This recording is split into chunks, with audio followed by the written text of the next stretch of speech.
নমস্কার, আমি চন্দ্রা।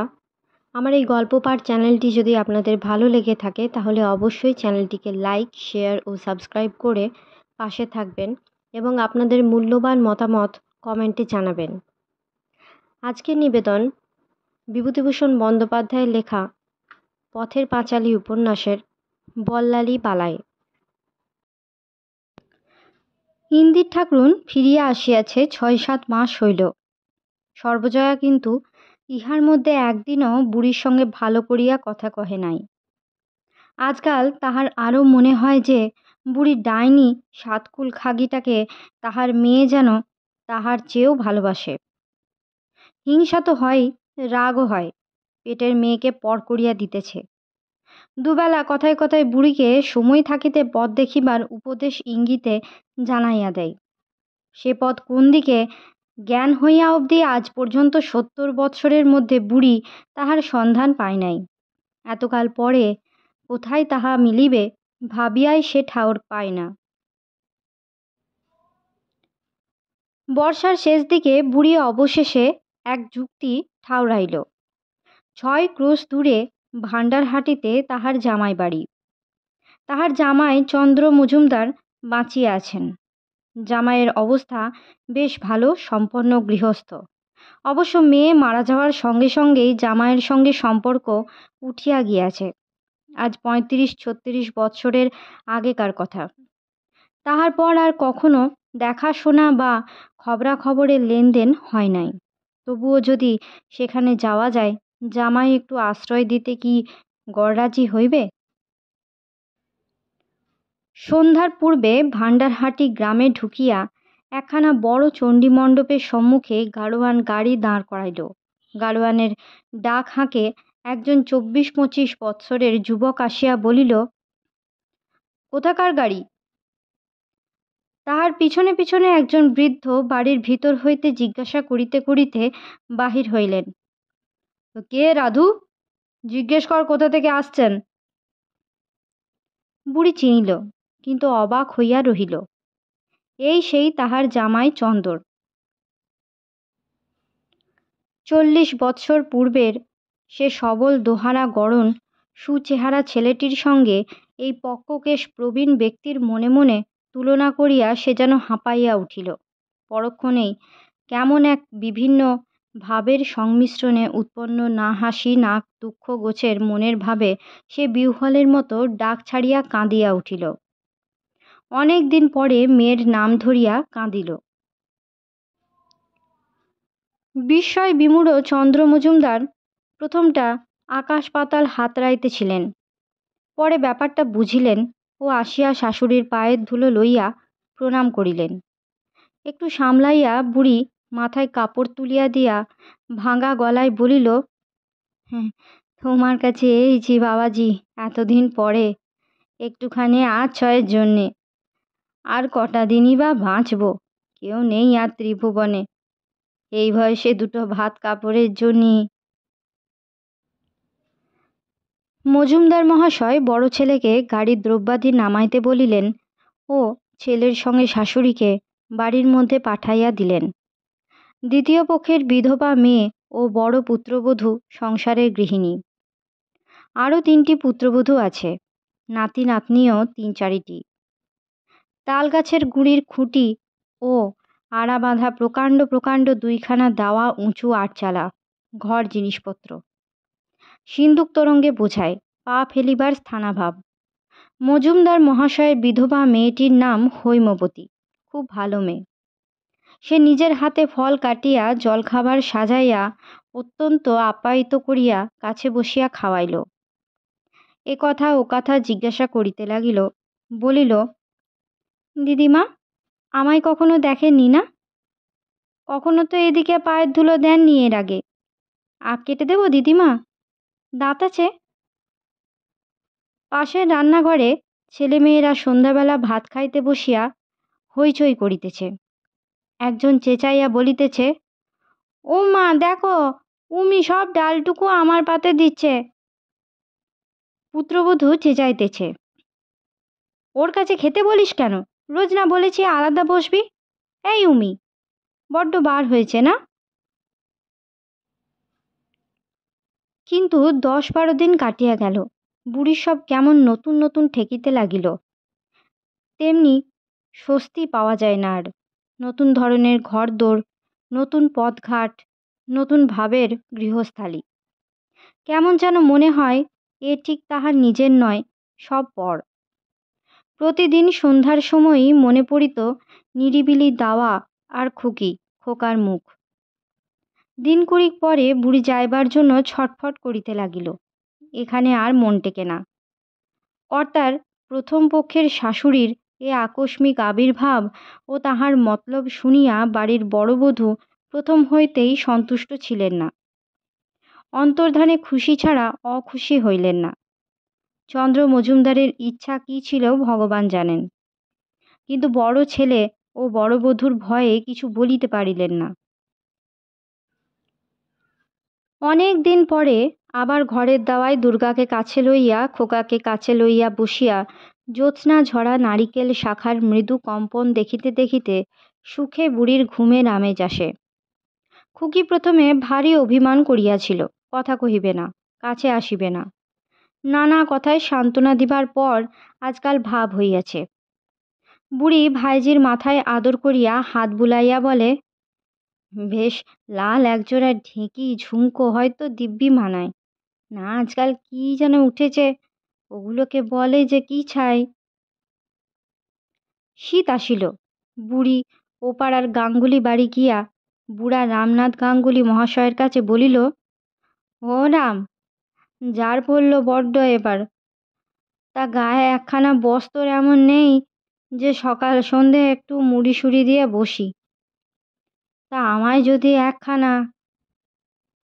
রাম গাঙ্গুলি বলিলেন, আচ্ছা দিদি, একদিন এসো, এ মাসটায় আর হবে না, ও মাসে বরং দেখব। বহুদিন যাবৎ হাঁটাহাঁটি ঘোরাফেরার পরে একদিন কুষ্টিয়ার রাঙা ছিটের সুতি চাদর একখানা বাহির করিয়া হাতে দিয়া বলিলেন, এই নাও দিদি, ভারী গরম জিনিস, 9.5 আনা দাম। এর চেয়ে ভালো জিনিস আর নবাবগঞ্জে পাওয়া যায় না। বুধবার এনে রেখেছি, দেখো না খুলে। বুড়ির তখনও যেন বিশ্বাস হইতেছিল না। আহ্লাদে এক গাল হাসিয়া সে সেখানাকে খুলিয়া গায়ে জড়াইয়া বলিল, দিব্যি, কেমন ওম, মোটা সোটা দিব্যি কাপড়। আহ দাদা, বেঁচে থাকো, কানাই বলায় বেঁচে থাকুক, অক্ষয় প্রমায় হোক। কাঙ্গাল গরিবকে কেউ দেয় না। ওই অন্নদার কাছে একখানা গায়ের কাপড় যাচ্ছি আজ 3 বছর ধরে, দেব বলে তা দিলেই না। শখটা মিটিয়ে নি, কটা দিনই বা আর বাঁচব। সর্বজয়াকে আহ্লাদ করিয়া দেখাইতেই সে বলিল, দেখো ঠাকুরজি, এ বাড়ি থেকে যে তুমি সাদ্দর মেগে বেড়াবে তা হবে না, স্পষ্ট বলে দিচ্ছি। ভিক্ষে মাগতে হয়, আলাদা বন্দোবস্ত করো। বুড়ি সে কথা হজম করিয়া লইল। এরূপ অনেক কথাই তাহাকে দিনের মধ্যে 10 বার হজম করিতে হয়। সেকালের ছড়াটা সে এখনো ভোলে নাই। লাথি ঝাঁটা পায়ের তল, ভাত পাথরটা বুকের বল। দুর্গা ভারী খুশি হইয়া বলে, ক পয়সা দাম পিছিমা? কেমন নাগা না? আশ্বাসের সুরে পিসি বলে, আমি মরে গেলে তোকে দিয়ে যাব, তুই গায়ে দিস বড় হলে। নতুন চাদরের সোঁদা সোঁদা মাড়ের গন্ধটা বুড়ির কাছে ভারী উপাদেয়, ভারী শৌখিন বলিয়া মনে হয়। সকালে চাদরখানা গায়ে জড়াইয়া ঝাঁট দিবার সময় মাঝে মাঝে নিজের দিকে চাহিয়া দেখে। নিষ্প্রয়োজনে ঘাটের পথে দাঁড়াইয়া থাকে। পথ চলতি নিরীহ ঝি বউকে ডাকিয়া বলে, কে যায়, রাজীব মা? এত বেলা যে? ভূমিকা আর বেশি দূর না করিয়া একটু হাসিয়া নিজের গায়ের দিকে চাহিয়া বলে, এই গায়ের কাপড়খানা এবার ও পাড়ার রামচাঁদ 9.5 আনা দাম। দু একটা দুষ্ট মেয়ে বলে, উফ, ঠাকমাকে রাঙা কাপড়ে যা মানিয়েছে, ঠাকমার বুঝি বিয়ে? ও পাড়ার দাসী ঠাকরুন আসিয়া হাসি মুখে বলিল, পয়সার জন্যে এসেছিলাম বউ।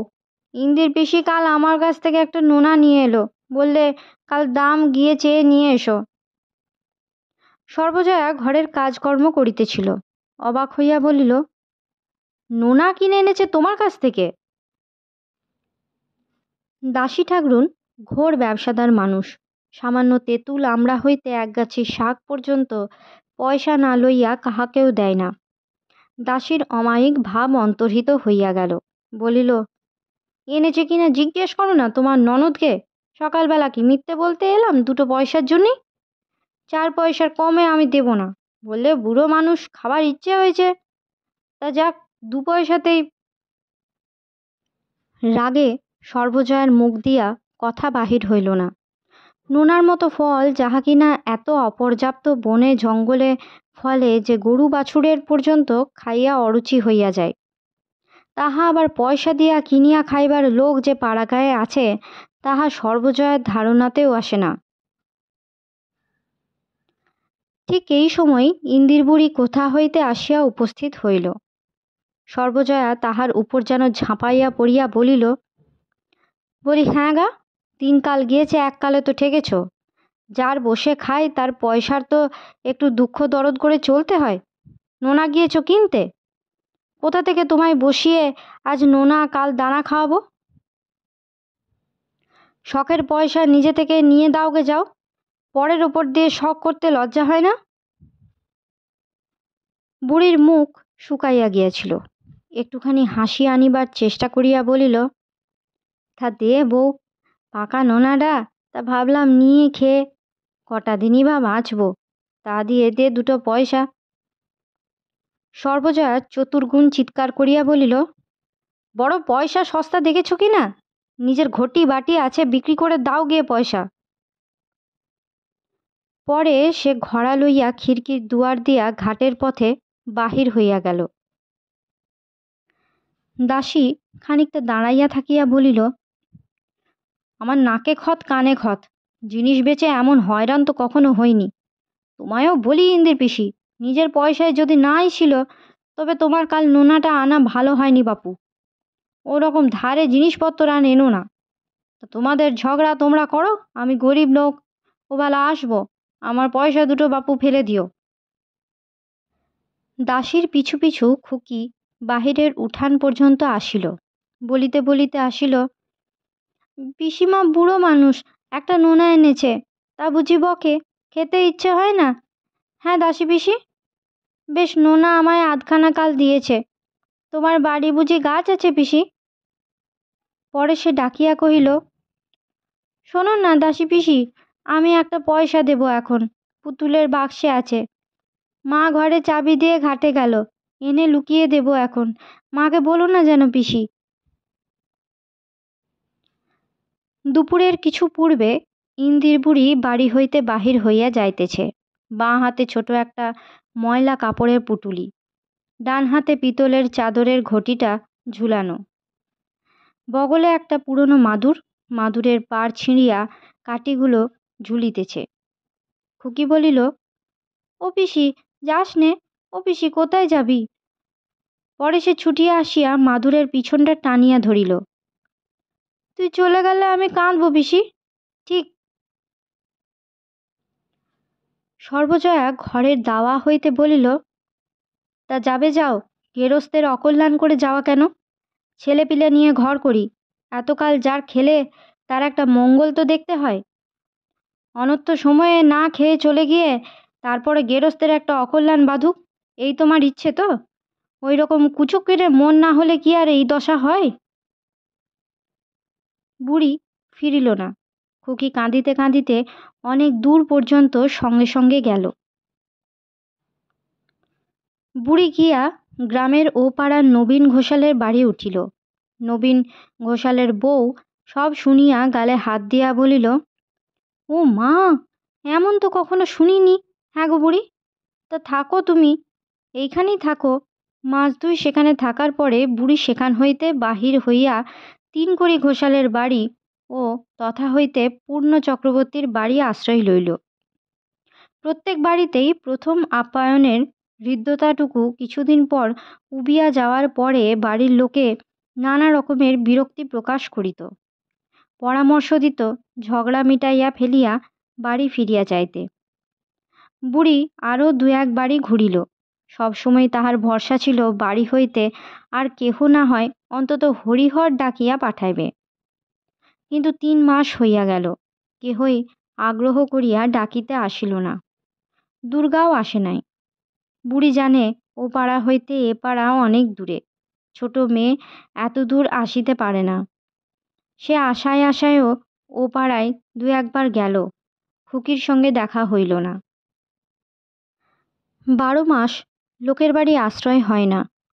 পূবপাড়ার চিনতে গয়লানির চালা ঘরখানি পড়িয়াছিল। মাস 2 পরে সকলে মিলিয়া সেই ঘরখানি বুড়ির জন্য ঠিক করিয়া দিল এবং ঠিক করিল পাড়া হইতে সকলে কিছু কিছু সাহায্য করিবে। ঘরখানা নিতান্ত ছোট, ছিটে বেড়ার দেওয়াল, পাড়া হইতে দূরে একটা বাঁশবনের মধ্যে। লোকের মুখে শুনিত সর্বজয়া নাকি বলিয়াছে, তেজ দেখুক 5 জনে, এ বাড়ি আর না, আমার বাচ্চাদের মুখের দিকে সে তাকায়নি, তাকে আর আমার ধরে মাথা গলাতে হবে না, ভাগাড়ে পড়ে মরুক গিয়ে। যাহাদের সাহায্য করিবার কথা ছিল তাহারা প্রথম দিন কতক খুব উৎসাহের সঙ্গে যোগাইল, ক্রমে কিন্তু তাহাদের আগ্রহ কমিয়া গেল। বুড়ি ভাবে, কেন সেদিন অত রাগ করে চলে এলাম। বউ বারণ করলে, খুকি কত কাঁদলে, হাত ধরে টানাটানিও করলে। নিজের উপর অত্যন্ত দুঃখে চোখের জলে 2 তোবড়ানো গাল ভাসিয়া যায়।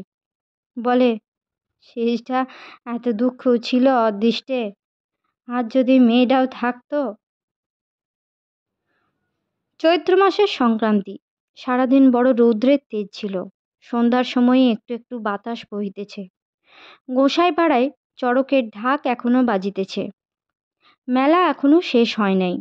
রৌদ্রে এ বাড়ি ও বাড়ি ঘুরিয়া ও দুর্ভাবনায় বুড়ির রোজ সন্ধ্যার পর একটু একটু জ্বর হয়।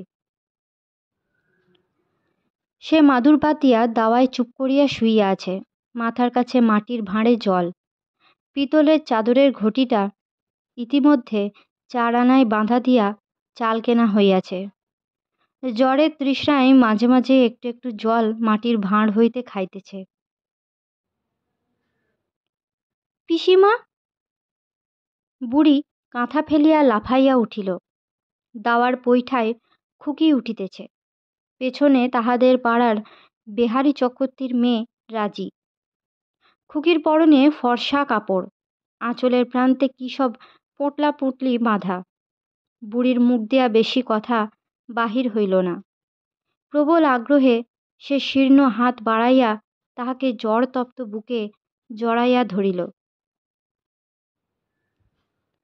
বলিস নে কাউকে পিসি, কেউ যেন টের পায় না।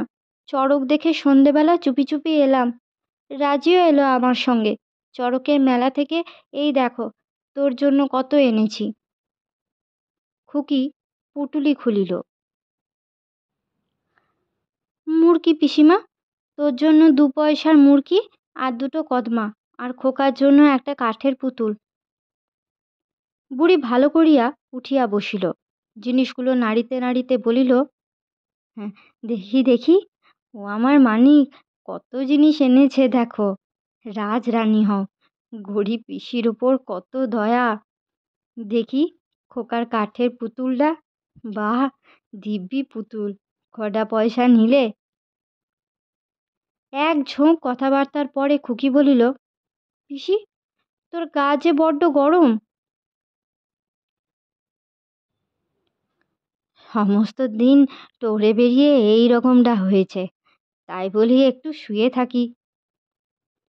ছেলে মানুষ হইলেও দুর্গা পিসিমার রৌদ্রে ঘুরিবার কারণ বুঝিল। দুঃখে ও অনাহারে শীর্ণ পিসিমার গায়ে সে সস্নেহে হাত বুলাইয়া বলিল, তুই অবশ্যই করে বাড়ি যাস। সন্ধ্যাবেলা গল্প শুনতে পাইনে কিছু না। কাল যাবি কেমন তো? বুড়ি আনন্দে উচ্ছ্বসিত হইয়া উঠিল। বলিল, বউ বুঝি তোকে কিছু বলে দিয়েছে আজ? রাজি বলিল, খুড়িমা তো কিছু বলে দেয়নি পিসিমা। ওকে তো এখানে খুড়িমা আসতেই দেয় না, আমি বললে বকে। তবে তুমি যেও পিসিমা, তুমি একটুখানি বলো, তাহলে খুড়িমা আর কিছু বলবে না। খুকি বলিল, কাল তুই ঠিক যাস পিসি, মা কিচ্ছু বলবে না। তাহলে এখন বাড়ি যাই পিসি, কাউকে যেন বলিস নে, কাল সকালে ঠিক যাস কিন্তু। সকালে উঠিয়া বুড়ি দেখিল শরীরটা একটু হালকা। একটু বেলা হইলে ছোট পুঁটুলিতে ছেঁড়াখোড়া কাপড় দুখানা ও ময়লা গামছাখানা বাঁধিয়া বুড়ি বাড়ির দিকে চলিল। পথে গোপী বোষ্টমের বউ বলিল, দিদি ঠাকরুন, তা বাড়ি যাচ্ছ বুঝি? বৌদিদির রাগ চলে গিয়েছে বুঝি? বুড়ি এক গাল হাসিল, বলিল, কাল দুর্গা যে সন্ধ্যাবেলা ডাকতে গিয়েছিল, কত কাঁদলে, বললে মা বলেছে চ পিসি বাড়ি চ। তা আমি বললাম, আজ তুই যা, সকালে বেলাটা হোক, আমি বাড়ি গিয়ে উঠব। মেয়ের আমার কত কান্না, যেতে কি চায়, তাই সকালে যাচ্ছি। বুড়ি বাড়ি ঢুকিয়া দেখিল কেহ বাড়ি নাই। কাল সারা রাত জ্বর ভোগের পর এতটা পথ রৌদ্রে দুর্বল শরীরে আসিয়া বোধহয় অবসন্ন হইয়া পড়িয়াছিল। পুঁটুলিটা নামাইয়া সে নিজের ঘরের দাওয়ায় পৈঠায় বসিয়া পড়িল। একটু পরে খিড়কি দোর ঠেলিয়া সর্বজয়া স্নান করিয়া নদী হইতে ফিরিল। এদিকে চোখ পড়িলে বুড়িকে বসিয়া থাকিতে দেখিয়া সে বিস্ময়ে নির্বাক হইয়া একটুখানি দাঁড়াইল। বুড়ি হাসিয়া বলিল, বউ, ভালো আছিস? এই তো এলাম একদিন পরে, তোদের ছেড়ে আর কোথায় যাব এই বয়সে, তাই বলি। সর্বজয়া আগাইয়া আসিয়া বলিল, তুমি এ বাড়ি কি মনে করে? তার ভাবভঙ্গি ও গলার স্বরে বুড়ির হাসিবার উৎসাহ আর বড় রহিল না। সর্বজয়া কথার উত্তর দিতে না দিয়াই বলিল, এ বাড়ি আর তোমার জায়গা কিছুতেই হবে না, সে তোমাকে আমি আর সেদিনই বলে দিয়েছি। ফের কোন মুখে এছো? বুড়ি কাঠের মতো হইয়া গেল, মুখ দিয়া আর কোনো কথা বাহির হইল না। পরে সে হঠাৎ একেবারে কাঁদিয়া বলিল, বউ, অমন করে বলিস নে, একটুখানি ঠাঁই দে আমারে, কোথায় যাব, আর শেষ কালটা বল দেখিনি, তবু এই ভিটেটাতে নাও। আর ভিটের দোয়াই দিতে হবে না, ভিটের কল্যাণ ভেবে তোমার তো ঘুম নেই, যাও এক্ষুনি বিদায় হও, নইলে অনর্থ বাঁধাবো। ব্যাপার এরূপ দাঁড়াইবে বুড়ি বোধহয় আদৌ প্রত্যাশা করে নাই। জলমগ্ন ব্যক্তি যেমন ডুবিয়া যাইবার সময় যাহা পায় তাহাই আঁকড়াইয়া ধরিতে চায়, বুড়ি সেইরূপ মুঠা আঁকড়াইবার আশ্রয় খুঁজিতে লক্ষ্যহীনভাবে এদিক ওদিক চাহিল। আজ তাহার কেমন মনে হইল যে বহু দিনের আশ্রয় সত্য সত্যই তাহার পায়ের তলা হইতে সরিয়া যাইতেছে, আর তাহাকে ধরিয়া রাখিবার উপায় নেই। সর্বজয়া বলিল, যাও, আর বসে থেকো না ঠাকুরজি, বেলা হয়ে যাচ্ছে, আমার কাজকর্ম আছে, এখানে তোমার জায়গা কোনো রকমে দিতে পারবো না। বুড়ি পুঁটুলি লইয়া অতি কষ্টে আবার উঠিল। বাহির দরজার কাছে যাইতে তাহার নজর পড়িল তাহার উঠান ঝাটের ঝাঁটা গাছটা পাঁচিলের কোণে ঠেস দেওয়ানো আছে। আজ ৩-৪ মাস তাহাতে কেহ হাত দেয় নাই। এই ভিটার ঘাসটুকু, ওই কত যত্নে পোতা লেবু গাছটা, এই অত্যন্ত প্রিয় ঝাঁটা গাছটা, খুকি খোকা ব্রজপিসের ভিটা, তার ৭০ বৎসরের জীবনে এসব ছাড়া সে আর কিছু জানে নাই, বুঝে নাই। চিরকালের মতো তাহারা আজ দূরে সরিয়া যাইতেছে। সজনে তলা দিয়া পুঁটুলি বগলে যাইতে পিছন হইতে রায়বাড়ির গিন্নি বলিল, ঠাকমা, ফিরে যাচ্ছ কোথায়, বাড়ি যাবে না? উত্তর না পাইয়া বলিল, ঠাকমা আজকাল কানের মাথা একেবারে খেয়েছে। বৈকালে ও পাড়া হইতে কে আসিয়া বলিল, ও মা ঠাকরুন, তোমাদের বুড়ি বোধহয় মরে যাচ্ছে, পালিতদের গোলার কাছে দুপুর থেকে শুয়ে আছে, রোদ্দুরে ফিরে যাচ্ছিল আর যেতে পারেনি, একবার গিয়ে দেখে এসো, দাদা ঠাকুর বাড়ি নেই, একবার পাঠিয়ে দাও না। পালিতদের বড় মাচার তলায় গোলার পাশে ইন্দির ঠাকরুন মরিতেছিল, এ কথা সত্য। হরিহরের বাড়ি হইতে ফিরিতে ফিরিতে তাহার গা কেমন করে। রৌদ্রে আর আগাইতে না পারিয়া এখানেই শুইয়া পড়ে। পালিতেরা চণ্ডীমণ্ডপে তুলিয়া রাখিয়াছিল। বুকে পিঠে তেল মালিশ, পাখার বাতাস সব করিবার পরে বেশি বেলায় অবস্থা খারাপ বুঝিয়া নামাইয়া রাখিয়াছে। পালিত পাড়ার অনেকে ঘিরিয়া দাঁড়াইয়া আছে। কেহ বলিতেছে, তা রোদ্দুরে বেরিলই বা কেন? সোজা রোদ্দুরটা পড়েছে আজ। কেহ বলিতেছে, এক্ষুনি সামলে উঠবে, এখন ভিড়মি লেগেছে বোধহয়। বিশু পালিত বলিল, ভিড়মি নয়, বুড়ি আর বাঁচবে না। হরিজ্যাঠা বোধহয় বাড়ি নেই, খবর তো দেওয়া হয়েছে, কিন্তু এত দূর আসে কে? শুনিতে পাইয়া দিনু চক্রবর্তীর বড় ছেলে ফণি ব্যাপার কি দেখিতে আসিল। সকলে বলিল, দাও দাদা ঠাকুর, ভাগ্যিস এসে পড়েছ, একটুখানি গঙ্গা জল মুখে দাও দেখি। দেখো তো কাণ্ড, বামুন পাড়া না কিছু না, কে একটু মুখে জল দেয়।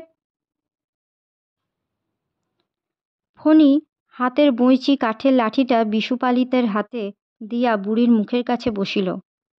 কুশি করিয়া গঙ্গা জল লইয়া ডাক দিল, ও পিসিমা। বুড়ি চোখ মেলিয়া ফ্যাল ফ্যাল করিয়া মুখের দিকে চাহিয়াই রহিল। তাহার মুখে কোনো উত্তর শোনা গেল না। ফণি আবার ডাকিল, কেমন আছেন পিসিমা?